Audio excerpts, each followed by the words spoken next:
સુરત શહેરમાં જાહેર વૃક્ષ પરથી ફળ તોડનારે ચેતવું પડે એવો એક કિસ્સો સામે આવ્યો છે.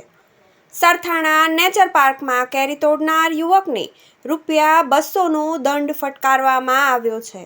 જાહેર વૃક્ષ પર ફળ જોઈને કેટલાક લોકો કોઈની પણ પૂછ્યા વગર તોડી લેતા હોય છે. આ સરકારી વૃક્ષ છે એટલે કોઈ કંઈ કહેશે નહીં એવું માનીને ફળો તોડવામાં આવે છે, પરંતુ જો મહાનગરપાલિકાની નજરમાં ફળ તોડનાર પકડાય તો તેને દંડ પણ કરવામાં આવે છે.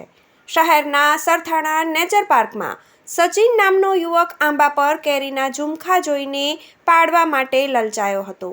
યુવક કેરી પાડતો હતો તે દરમિયાન જ ત્યાંના સુરક્ષા દળની નજર પડી હતી અને તસવીરો પણ કેમેરામાં કેદ કરી લીધી હતી, જેને પગલે સચિનને કેરી તોડવા બદલ રૂ.200નો દંડ ફટકારાયો હતો.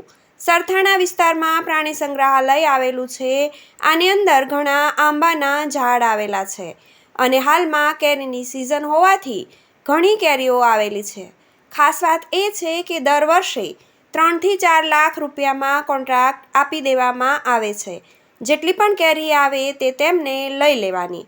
ખાસ વાત તો એ છે કે દર વર્ષે કોન્ટ્રાક્ટ આપ્યો હોય છે. જો કે આ વર્ષે હજુ સુધી કોન્ટ્રાક્ટ આપવામાં આવ્યો નથી. Arvind Rathod, GTV news, Surat.